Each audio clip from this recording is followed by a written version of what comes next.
What if your waking life is also a dream? And what if lucid dreaming held the key to mastering waking life? Blending Neville Goddard's teachings with neuroscience and mystical practice, Shweta explores why becoming aware is not the same as becoming the author, and why so many of us, even seasoned conscious creators, still feel surprised, stuck, or confused by our reality.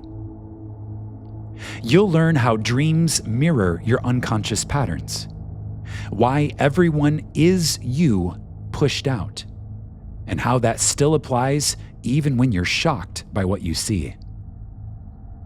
If you've ever felt like you know the teachings, but still wonder why your outer world does not fully reflect your inner work, this is the conversation that connects the missing dots. To go deeper, join the School of Imagination on Discord. The invite link is in the video description. And if you're ready to train as a reality author and learn the mechanics of the reality simulation through a deep dive into simulation mastery, consider joining our next live cohort of Brave Mystic training, starting soon. Link is in the description. Let's begin this journey into the logic of dreams, the mystery of states, and the power of remembering who is really writing the script. This is DreamLogic.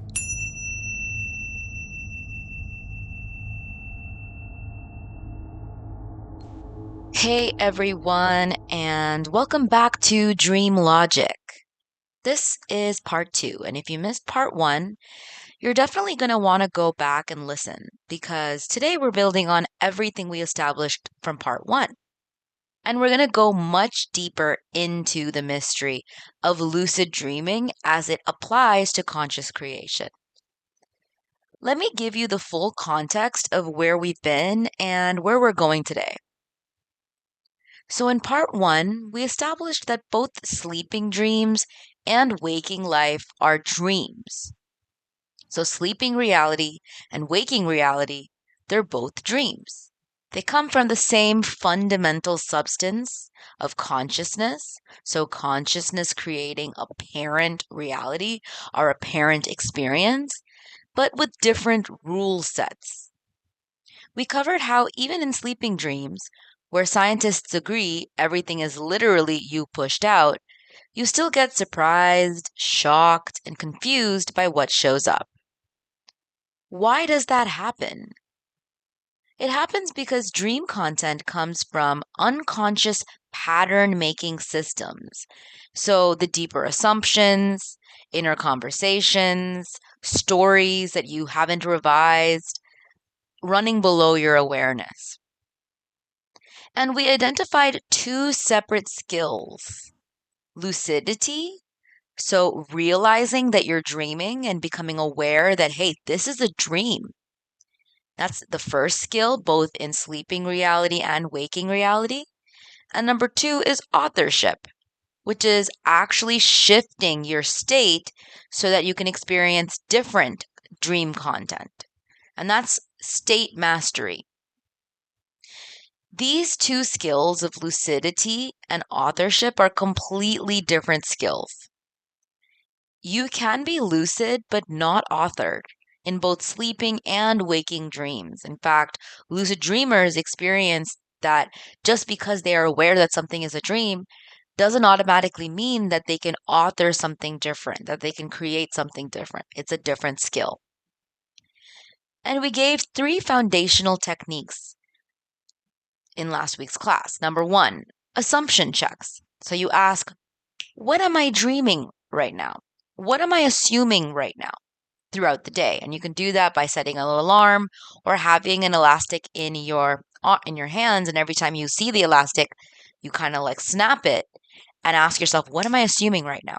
This is based on a lucid dreaming technique where people will train themselves to habitually ask themselves, am I dreaming right now? And that habit takes comes into their sleeping reality, and then that helps them become lucid in their sleeping reality. Number 2 is manifestation journaling. So there's a technique in lucid dreaming called dream journaling, where as soon as you wake up, you write down what you dreamt and you journal what you dreamt. And that expands your ability to remember more dreams and to remember that you're dreaming when you're in sleeping reality. So when we put that into conscious creation techniques, manifestation journaling helps track your states, synchronicities, and wins. Because our capacity to forget who we are on a day-to-day basis, it's pretty enormous. It's pretty easy to forget who we are throughout the day. But if we start tracking our synchronicities, our manifestations, the day-to-day happenings, and then we become much more likely to remember, make connections, see the patterns. And it's something that I've personally found in my experience of manifestation incredibly important in order to continue remembering who I am and remembering my power. And number 3 was pre-sleep and post-awakening intention setting. So lucid dreamers, one thing that they do is right before going to sleep, they tell themselves, I will become lucid in my dream today. And that intention setting helps them with becoming lucid. In the same way, we can kind of borrow that technique. And before we go to sleep, and especially when we awaken, like those few minutes right after awakening, we intend to ourselves, I will remember who I am today. I will live in the wish fulfilled today. I will be in my ideal state today. And setting that intention helps when you're in the waking dream, the waking reality, remember who you are. So those were the techniques we covered last week. And here's what I want to explore in today's session. You know how in sleeping dreams, there's this feeling of immediacy to them, this illogical temporariness and impermanence. Your brother suddenly turns into an airplane. You're at your office and suddenly you're at the hairdresser. For some reason, you're 50 years old, but you're back in elementary school with everyone making fun of you. There's this completely illogical experience that you have, at least according to the standards of our waking reality, when you're in sleeping dreams. But it seems completely legit to you when you're sleeping. And here's the fascinating thing. Even lucid dreamers, so people who train themselves to realize, oh my God, this is actually a dream, they have to train for this because that illogical aspect doesn't even occur to us. The fact that it's illogical doesn't even occur to us when we're in sleeping reality because we're so swept into it, so enthralled, even when it makes no logical sense. And that actually applies in our waking reality too. What if the things we consider so logical and reasonable are just because we're so caught up in the dream? We're so caught up in this reality that our sort of understanding of logic and reason, we don't even realize how bizarro it is. So here's my invitation. Maybe we need to start recognizing that what we consider so logical, so reasonable in this waking reality might not be what it actually is either. Maybe we're just so swept up in how waking reality presents itself, how real it seems, just like when you're sleeping, it seems so real. Maybe we have a similar analogous experience in our waking reality. Today, I want to get specific about the difference between a private sleeping dream and the shared dream that we have with everyone in our waking reality. Because understanding that difference can really help us take the best of what we learn from lucid dreaming and approach authorship in our waking reality. We're going to explore what I call multi-solipsistic reality, which is how we can be in a shared dream and yet have it be completely personal at the same time in this waking reality. This is a paradox that we all have to grapple with as we get deeper into metaphysics, how two things can be true simultaneously that seem opposing. They're just true in different frames, and that cognitive dissonance that we experience is part and parcel of when we kind of get into metaphysics and sort of examine these ideas. I'm going to share with you some groundbreaking research about how advanced civilizations naturally create nested game structures, multiple levels within levels, worlds within worlds, as Neville would put it, and how this might explain why our reality has these built-in levels of manifestation difficulty. We'll talk about why the delays and persistence in waking reality aren't bugs, they're features. They're features that create a stable learning environment where consciousness can develop manifestation muscle gradually, instead of being overwhelmed by the godlike powers without wisdom to use them. And I'll explain why the shared parameters of our reality actually serve us in profound ways, allowing for coherent storylines, character development, and relationships that grow over decades. I'll share how this shift allows us for collaborative creation that a solo dream simply couldn't provide. By the end of today, you'll understand why what we call the lag between state and manifestation is actually creating what I call state endurance, the ability to hold your chosen frequency while the old props are still on stage saying their lines. So let's dive in and explore the two operating systems we're working here. I want to get a little specific here about the difference between a private sleeping dream and the shared dream that we have shared with everyone in our waking reality. And understanding that difference can really help us, take the best of what we learned from lucid dreaming and approach authorship in our waking reality. So in our sleeping reality, that's a private closed loop dream. There's no consensus physics, meaning what we all agree in our waking reality, in the shared dream, the sort of dreaming in concert, the concert dream that we have with the other people in our waking reality, none of that exists in sleeping. Time can jump backwards. You can be in 3 places at once. Your ex from high school can morph into your childhood dog, and that's just a regular Tuesday night, and you're still so enthralled in it.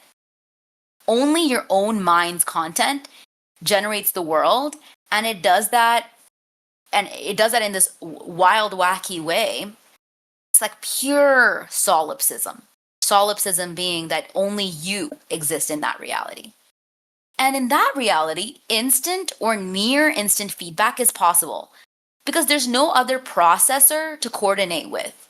You're not dreaming in concert with anyone, so there's you're the only instrument there. So you can really have a solo dream in that. You can play a solo role in your sleeping reality. But in waking reality, it's a shared multiplayer dream. And that's what Neville meant when he said we're dreaming in concert. You can almost think of it as a video game with a whole bunch of players that are in that same exact game. But here's a paradox I want to share, and this is something that we all kind of have to grapple with as we get deeper into metaphysics, which is that two things, cognitive dissonance, two things are true at the same time, and they're just true in different frames. So yes, it's a shared reality, and it's completely personal at the same time. So you can think of it like this. A massive multiplayer video game where everyone is playing in the same basic world. So in our waking reality, it's like a massive multiplayer video game. So imagine there's the same physics, same time flow, same environmental rules, but each player's screen shows a completely personalized version of that world. It's a personalized version based on that character's point of view. And to take kind of the video game further, like kind of metaphor further, it could be their statistics, their stats, the essentially like your video game character's skin, essentially the characteristics of the video game character, the choices that it makes, and internal programming. So when you and I are in the same room, we're both interfacing with the same shared room data. But my experience of you is 100% generated by my consciousness. and your experience of me is 100% generated by yours. We're both experiencing our own projection, but those projections are synchronized through the shared framework of that same basic world, which has the same physics, the same time flow, and the same environmental rules. So you can kind of think of it that we are multi-solipsistic. So we're not purely solipsistic like we are when we're in our sleeping reality. In this reality, we're multi-solipsistic. We're in a massive multiplayer video game where everyone is you pushed out in your experience, while simultaneously everyone is them pushed out in their experience. Each consciousness is the only reality in its own universe. But all these universes are somehow running the same basic program. So I wanted to give you a book recommendation because this really helped me understand how from a systems perspective, a physics perspective, cosmology perspective, that could be true.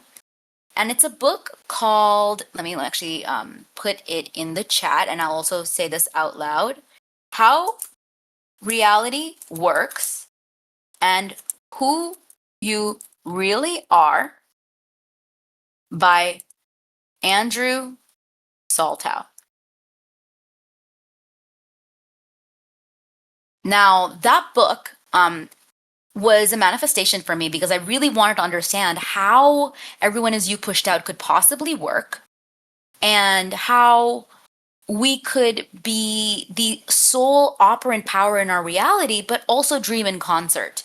So I went to the end and I really wanted to understand this. I went to the end and felt deep within me this aha moment. Oh, I get it now. Oh, I get it now. And a series of events happened where I found this inexpensive book on Amazon. And it blew me away. The man had never heard of Neville Goddard, but every chapter was a physics and systems analysis explanation of each of Neville's concepts. Everyone is you pushed out, your self-concept, and how your self-concept sort of chooses from all the different realities. Your self-concept, your identity, your I am state chooses from all the different probabilities that are out there. So I won't go on a tangent here. But if you want to understand what I just said about multi-solipsism, how everyone is you pushed out in your experience while simultaneously everyone is them pushed out in their experience, and how these universes are running the same basic program, really recommend downloading this book. It was an eye-opener. As Neville said, the reason why we chose this coordinated version, the deeper dimensional version of us chose this coordinated version, he says, had we agreed to dream individually and all play solo parts, this would be the wildest, maddest play possible. So in other words, if we agreed to dream individually and play solo parts, our whole experience would be like our sleeping reality. So think about it. Every time we go to sleep, we experience pure solipsism. We play our solo part. And if we all agreed to dream individually, that's what our entire our entire conscious experience would be. Our entire conscious experience would be like our sleeping reality, where it's just us. There's no logic and reason. There's no need for logic and reason. It's just, as Neville would say, the wildest, maddest play possible. But we didn't make that choice. We didn't make that choice. We made the choice to be in a dream where we're actually sharing, and we're sharing this world. We're dreaming in concert. We're having shared parameters. Why would we do that? These shared parameters actually serve us in profound ways. Without shared time and persistency in our reality, we couldn't have coherent storylines. Think about it. When you're playing that solo part like you are in sleeping reality, the dream ends. It's wild, it's crazy, it's not coherent. In fact, when you try to explain what happened in the dream to other people and even to yourself, it starts to lose meaning. You really have to dig for the meaning, and you have to it doesn't feel as satisfying because there's no character development in the same way. Relationships that grow, over decades. There's no meaningful challenges. Of course, lucid dreamers have a fantastic time when they start to awaken to who they are and author their reality. They can reduce nightmares and experience things that are physically impossible impossible in quotes, in our shared reality. So I'm not saying it's a bad thing, of course not. But the way that our waking reality is created gives us an opportunity to have character development, long-term relationships, challenges that you can remember all the levels of that build you and build your consciousness. It's like, I have to tell you that I used to think I would love with a snap of the finger to just reduce my childhood trauma like this and, just shift my reality to, so that I don't have to see some people that I'm experiencing, that I see every day. And when I look back, those childhood experiences that were stories for me make up so much of this coherent reality. And the people that I want to avoid or that I don't like, they make up so much of who I am. And so I guess what I'm getting at here is the persistent framework of this reality actually allows for epic narratives, epic lifetime spanning narratives that we can't understand when we're in it because it's so sprawled out in time that we can't understand sometimes the benefit of those coherent storylines, of the persistency of the framework. But the other option is, hey, what you experience in your sleep every night. We get that opportunity every single night to experience a solo play where we play like individual part and there is no coherent storyline. But then we don't have what we have, which is the character development. We also don't have a stable learning environment in our sleeping reality. So, we have a delay when we when we shift our states. The manifestation is a bit of a delay. There's a delay often, not always. Instant manifestations do happen. The more you remember who you are, so get lucid in your waking reality, the more likely you get instant manifestations. But there's often a delay between a state shift and manifestation. But that's a feature. That's a feature in this waking dream. Because that delay prevents you from manifesting every fleeting thought and emotion. Can you imagine if every moment or doubt, of fear, of anger, instantly materialized in this reality, in this waking reality? It would be mad. It would be like the sleeping reality that we experience. It would be like the wildest, maddest play possible. It would be like watching a Shakespeare play and then all of a sudden one of the characters turns into a dinosaur and lectures you on climate change. It just wouldn't make sense. And so you kind of have this benefit of a stable learning environment where that lag between state and creation kind of gives you time to develop yourself, develop emotional regulation, develop character development, learn from the archetypes of reality, watch the play from beginning and end, and really sort of enjoy the storyline that comes from it. It helps with a stable learning environment. The other thing I think I want to bring up here is the idea of collaborative creation. We're all dreaming together, so we get to experience aspects of consciousness that you as a character might not experience so naturally alone. So other people, I'm putting people in quotes because, again, they are aspects of you. But in this reality that we live in, there's people in different cultures and different people in history. When you read an autobiography of someone or you read like a historical account of something, you get to experience a stable reality exploration of someone else and learn from them. And these become mirrors, teachers, and an expansion opportunity that if you were just here on your own, a solo dream couldn't provide in the same way. So really, it's this collaborative expression. Dreaming in concert allows us to be collaborative with each other. Just like right now, we're all together, right? We're, 10 people in a room. I'm speaking, you're kind of hearing me out here. Maybe this is allowing you to think of different things and think of things in a way maybe you haven't thought of before. I'm going to read the comments in a little bit, and that's going to trigger things for me to remember the things that I think are really interesting and learn from all of you. That collaborative creation, it, it happens because we're in this shared dream, this shared framework. And actually, let me go to the comments before I continue, because I haven't done that yet. Ariel says, non-linear progression. The first thought that popped up in my head when I woke up this morning felt like a warning. I heard something say, if you follow the logic, you'll miss out on the magic. That's really cool. Neville would say that logic and reason are the devil. And William Blake said that too. And me and my mom were having a deep conversation over dinner about this yesterday.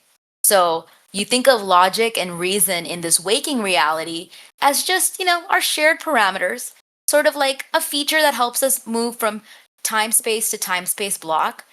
But it's not the true reality. It's not the true, and if we end up only looking at logic and reason, then you're absolutely right. We miss out on the magic. And then the default world rules will, win out. But I think the thought wasn't referring to dream logic. Nope. So it's funny because we're expanding logic and reason. We're expanding that word to mean the logic of dreaming. So meaning lucid dreaming understanding and bringing it back to this real, this waking reality. Whereas traditional logic and reason, they need like peer-reviewed, double-binded tests to believe something, right? But anyway, lots to be said there. Ariel says, this is so helpful. Thank you. I've always just loved defining things for myself, and this reminds me of why there's benefit to having alignment with the collective relative to some things. Yes, and we can pick and choose. That's the cool thing about it. The collective dream allows for optimization. It would take too long to explain our individual universes to one another. That's true. Early Jones says, this is very helpful because I don't think people know how to imagine or what to imagine to live their dream life. It's interesting because the idea of us not knowing how to imagine or what to imagine is kind of like saying that we don't know how to breathe or something. So we do know how to imagine. We do know what to imagine, and we actually know how to be faithful to what we imagine. We do it naturally all the time. The problem here, or the issue here, I guess, is that we're faithful to the appearances. And we imagine based on what's already observed. When we are in the world of Caesar, we're faithful to appearances and imagine what we observe. We don't allow ourselves to detach ourselves from our observation. And when we do detach ourselves from our observation, we're sleeping. A lot of the time, the average person, not in our circles, of course, but the average person doesn't spend time detaching much from the appearances other than when they go to sleep. And when they go to sleep, they dream the mad dreams, the solo dreams, as Neville would put it. They dream the maddest dreams imaginable and then forget about it the next day. And so they're not really, their observer within them is not using their imaginal skills to observe something outside of what they're viewing in like the appearances of the world. Ariel says, it seems there's benefit to dipping in and out of both. The wisdom and non-linear blessings from DreamLogic can open our minds in the collective dream as well. Yes, actually, that's what we're eventually going to get to, is how to, incorporate the best practices of lucid dreaming and actually like use lucid dreaming, maybe start to do that. But I there's so much meat on the bones here on what lucid dreamer practitioners and neuroscientists have discovered about people in their sleeping reality that awaken and then start to author, that I think we're kind of like, we're late on it actually. I would love, that's why I've been experimenting with this for a while now. And it's made my life much more malleable and magical and bizarre as well. So the other thing that this allows us, this sort of shared dream parameters allows us, is to help us create like levels of manifestation difficulty. So what I mean by that is when we're sleeping, the idea that we could, imagine and experience a dinosaur is almost at the same level as experiencing like a heartbreaking story from your boyfriend that wants to break up with you. There's no levels. There's often no levels of manifestation difficulty. And at first that can, the manifestation difficulty feels like a curse in this waking reality.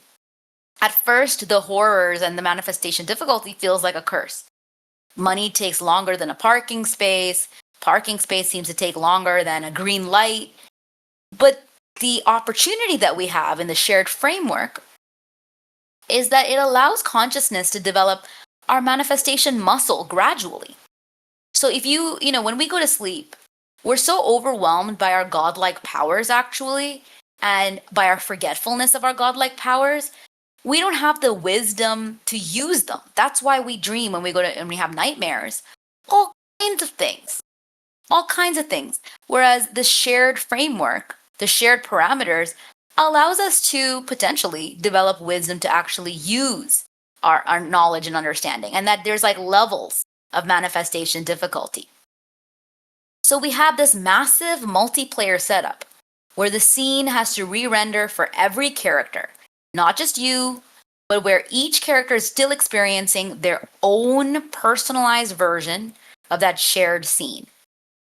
And by the way, when I'm sharing with you, like I mentioned Andrew Soltow, but there's so many thinkers. Like this is a huge theory amongst many highly intelligent and groundbreaking thinkers. So researchers like Nick Bostrom have shown that what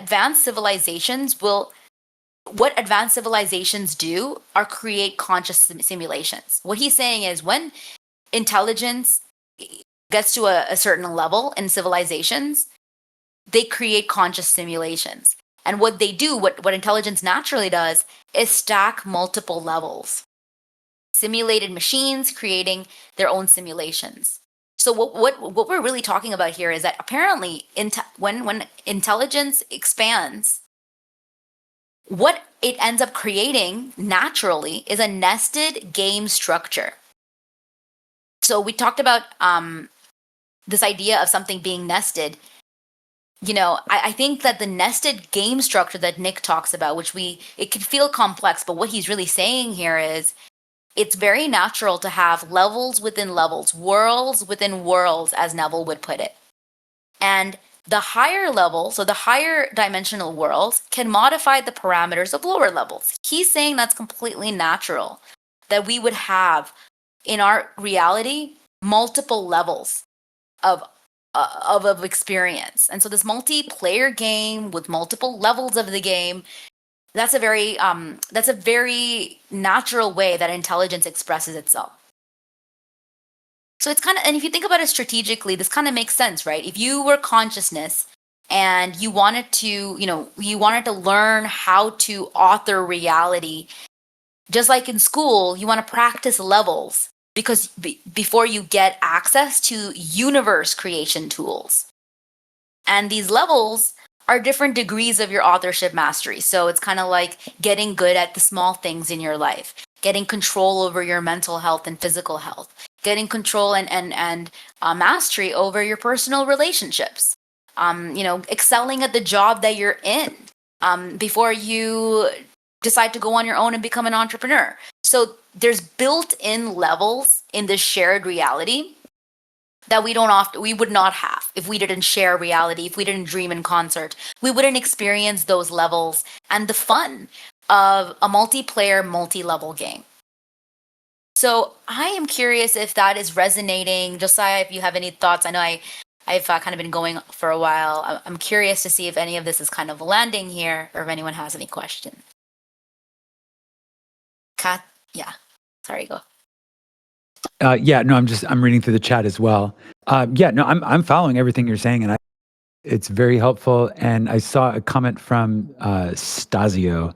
He says, "In dreams, it is revealed to you what needs to be redeemed."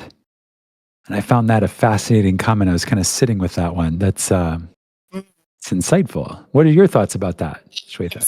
It's absolutely correct. So turns out in lucid dreaming, and practitioners and neuroscientists, psychologists, they're all aware that actually what's going on in your dreams and why one of the purposes of lucid dreaming is to get familiar with with some of the storylines, the traumas, the insecurities, the unconscious content of what's going on. So what would this is part of the techniques I'm going to share at the end of this session, but I'll give you a little peek here. What they teach lucid dreamers to do is, once they become lucid, is to go up to some of the dream characters and ask, "What are you here to teach me?" That's a technique that you would go to the character and ask, "What are you here to teach me?" Because in your sleeping reality, first of all, you're not going to, that person is not real and is not going to sustain beyond the dream. So you can ask them an embarrassing and freaky question like that. But they're a character that is so explicitly coming from your personal consciousness that they're going to have data for you. They're going to have insights for you about what's going on within that you might not be privy to. So what Stasio is saying is absolutely true, just mechanistically, that in your dreams, it literally reveals to you what needs to be redeemed. I would say that's in your sleeping reality and in your waking reality. So in our waking reality, the things that trigger us, the characters that are repetitive, the role that you often play, the repeating patterns, that shows up because that needs to be redeemed, rewritten, repented, like in the Nevilleized definition of the word, and revised. Ooh, Ariel says redream and redeem. I love that. Okay, fantastic. Cool. So basically what I'm saying is that there's this reality probably has different levels of, and it kind of makes sense, right? If you even look at the world around you and you were paying attention to Josiah's his radio hours in the last couple of weeks, there's different levels of consciousness, even in business, and even outside of individuals. Countries have different levels of consciousness. There's a book called Spiral Dynamics. It's actually a set of books, and it talks about how different countries have different levels of consciousness in different areas, of course, and it's not a judgment, it's just how a multiplayer, multi-level dream works.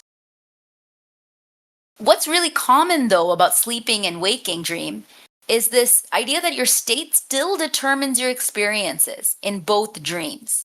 So this idea of your state creating your reality, that's actually true for sleeping dream and waking dream. So lucid dreamers are actually taught that the state that you're in is reflected out there in your lucid dreams.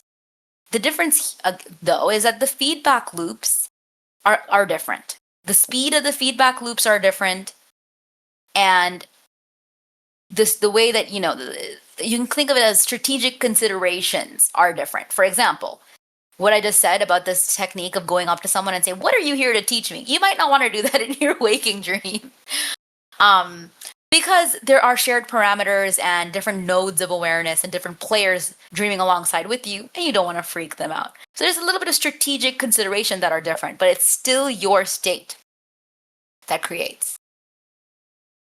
Early Jones asks, "That's why I was asking if you should go out and chase your dreams in waking reality, or should you be happy with what you have at the moment and wait on what you are imagining to come to you?" Okay, so you were actually asking that multi-leveled question. So, exactly. Josiah says both. Exactly. It's both. It's both. And the reason it's both is that time is always passing and your state is always creating. So you're never, even though it might seem like you're just standing still, that you're waiting, that idea of waiting is just, I wouldn't think of it quite that way. So you're happy with what you have at the moment and making the most of it so that you can up level, because that's the natural way intelligence expands. You're up leveling, and you're never waiting. I would remove that word out of your vocabulary. You're not waiting. You're enjoying. You're evolving. You're even catapulting to the next level.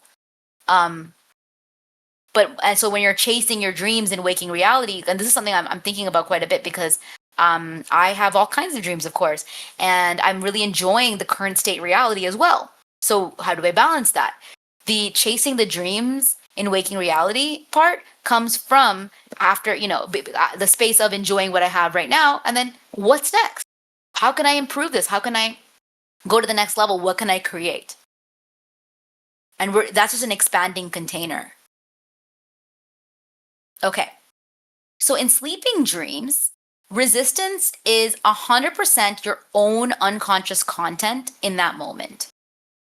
So any resistance you might have to flying, you might get lucid in a lucid dream. Lucid dreamers get lucid, and then they realize, oh gosh, now I can't fly. I used to be able to actually fly in my dreams before I became lucid.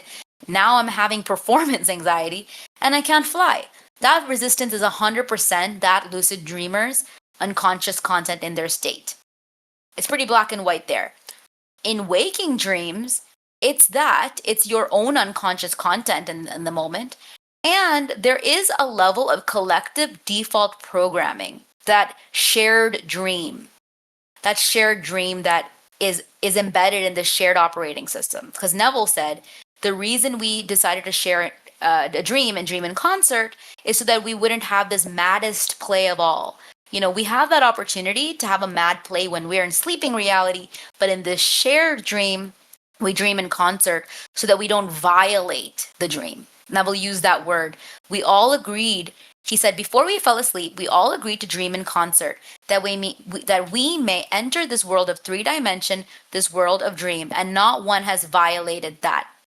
So it's like we agreed upon it, like almost like a contract.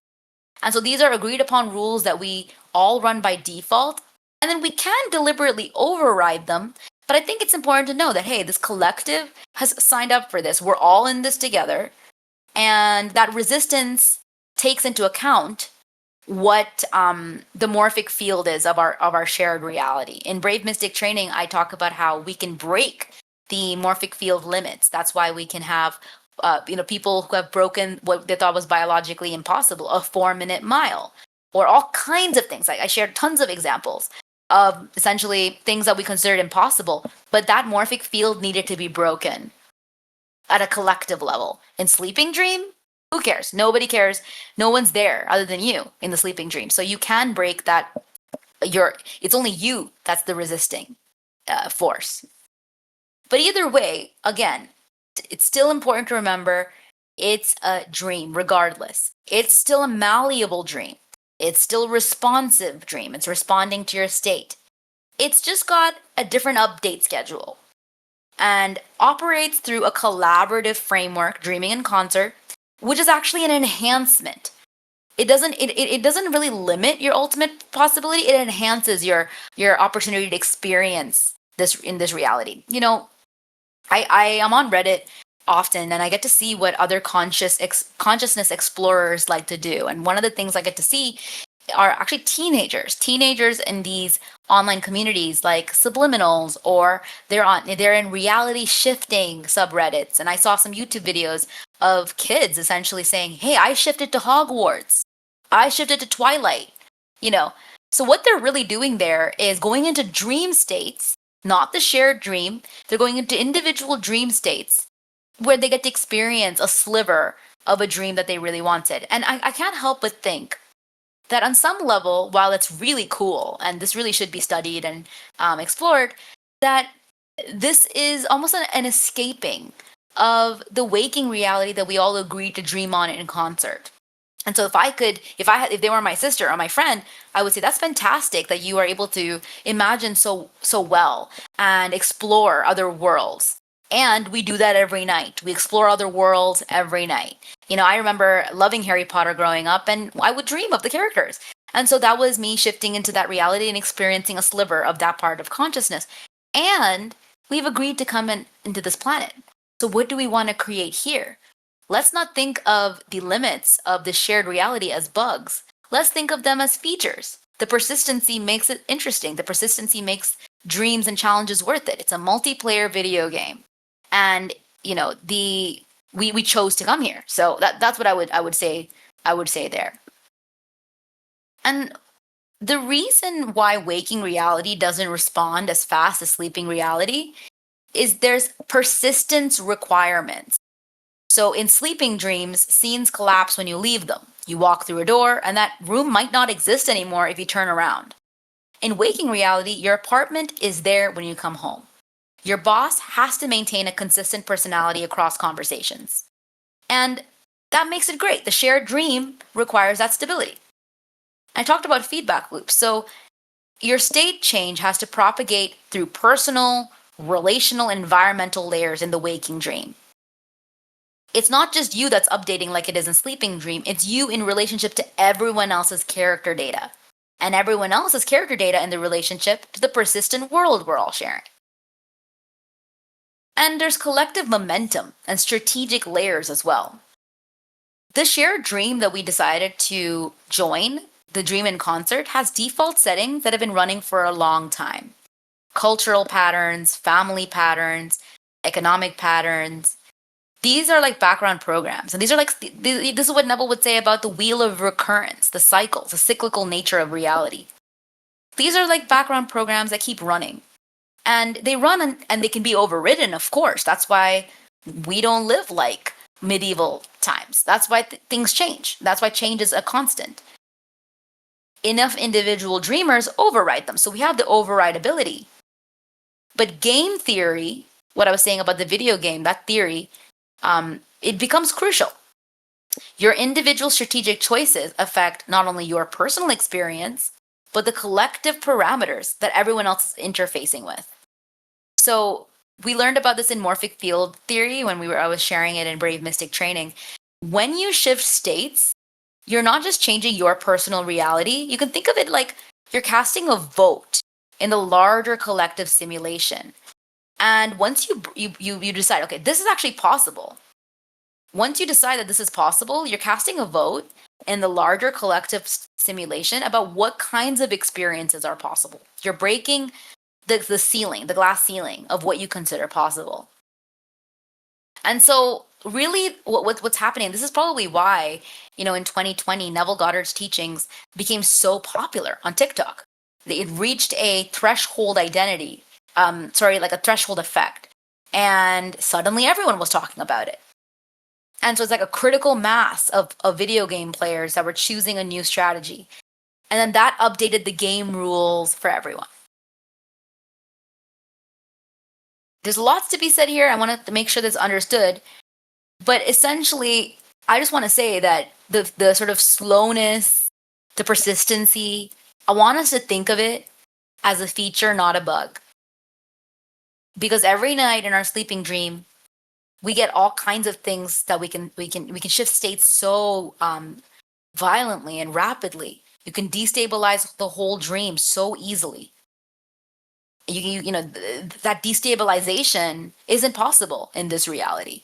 You really have to and the stability means that you have this playing ground to create at the level that you're at, which is really cool. So to answer Early Jones' question about if we should go out and chase your dreams in waking reality, Josiah had answered, it's sort of both. Your state is the most important thing. Aligning every day with the signal, and then when you walk through the world, opening your hands, so to speak, to receive the cooperative components. I love that. In our approach, chasing the dream doesn't mean force or grind. It means align and allow.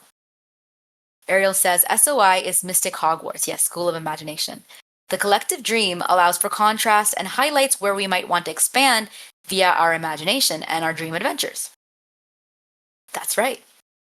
The collective dream allows for contrast, and it does so in a stable way. So we have multiple chances, and we have multiple characters we can practice with. We can collaborate with others. Whereas in sleeping dream, we don't get that opportunity. Once you leave a room in a dream, it's done. Sometimes you never get to go back there. Early Jones says, okay, cool, because I know you might receive something similar to what you want, but it might not be exactly what you imagined, like the job, business, or partner. That's right.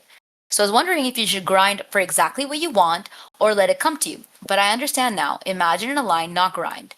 This is turning out even better than I thought. Yes, it's so funny that you say that. So it might not have been exactly what I imagined, yes, but there's an exactitude and specificity to when I get it, that I'm like, oh my God, this is even more specific to what I needed and what I wanted than I could have ever imagined. When I manifested my job, my perfect job in 2020, I did not know that I needed a remote job because, hey, the pandemic hadn't hit. Guess what? The job that I got was not only remote, it was in a field that was booming. I didn't know at the time that field would be booming. It was a remote job that pretty much got me exactly the amount of money that I wanted, and it was way better than I ever imagined. And it was perfect for my future. So there was a specificity and exactitudeness of it. But it wasn't what I imagined, like my character imagined. So that deeper intelligence gets specific, but we just have to get specific on that feeling, on the state of what we want. Kathleen says, I love this conversation, feels like coming home. Yes, and there's a lot more where that came from. Stasia says, I was just repeating to myself in my head, trying to really feel it. What other good things life might bring me? And literally just a few moments later, I received 2 new bookings for my properties, like right now. So that is really cool. That is like an instant manifestation. And that feeling that you experience, that state shift, allowed you, what's really interesting, when I'm in spaces like this, 99-day program that Josiah was teaching, in 2019, the collective shared rules are different, right? So in the space in a container like this, the collective rules are different. We're more open. Our assumptions are not as hardened. Juicy things happen. Exciting things happen. And that's because I'm deciding to be collective with a group that has broken all kinds of morphic fields, that is open to different ideas. So I noticed a lot more of my seeds came to fruition when I was in containers like this.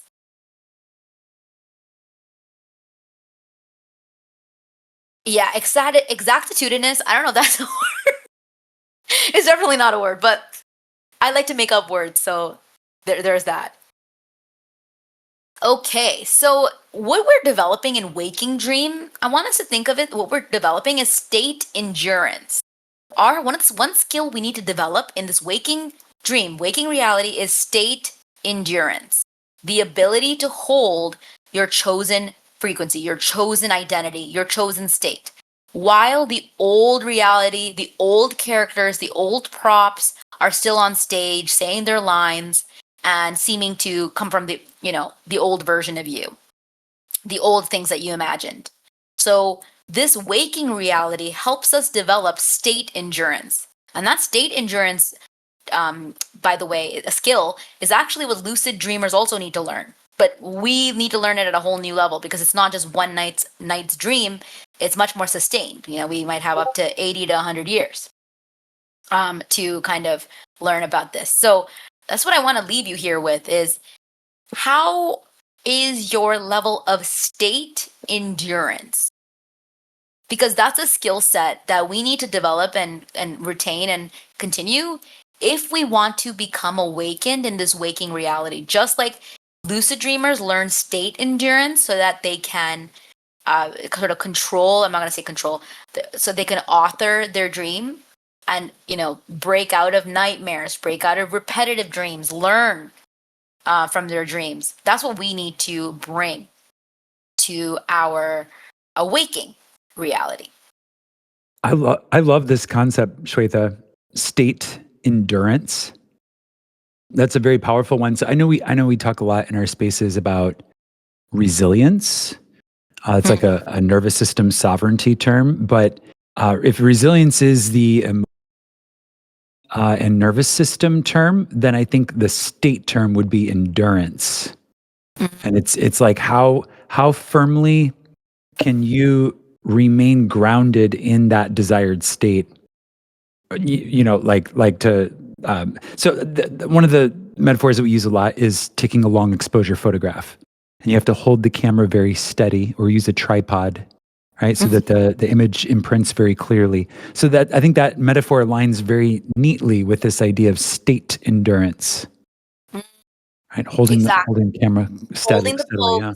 Holding and that's why I think practices like physical practices like yoga, those are, and even like something like creative like acting or singing, those end up being fantastic, like almost like character building experiences. That's why Neville's dance career, I think, helped him so much in understanding how this reality works, is because of that state endurance. It's a lucid dreaming technique and a waking dream technique.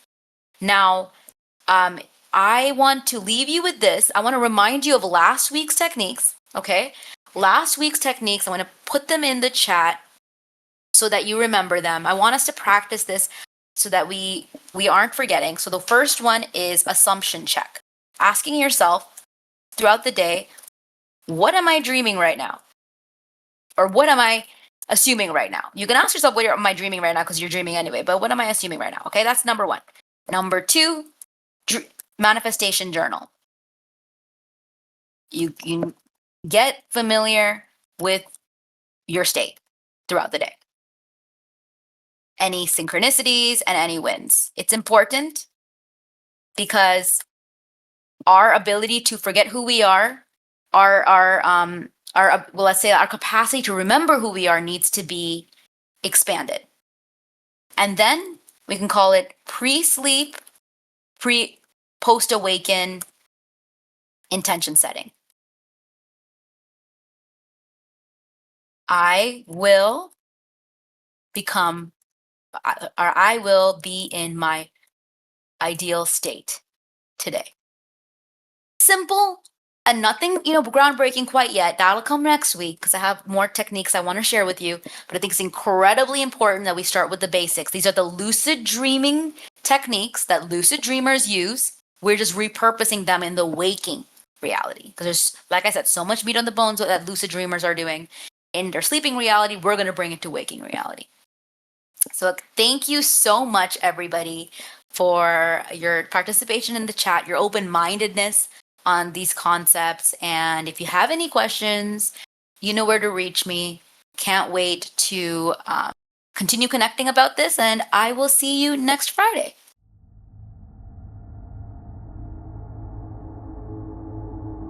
You have just explored another layer of the dream.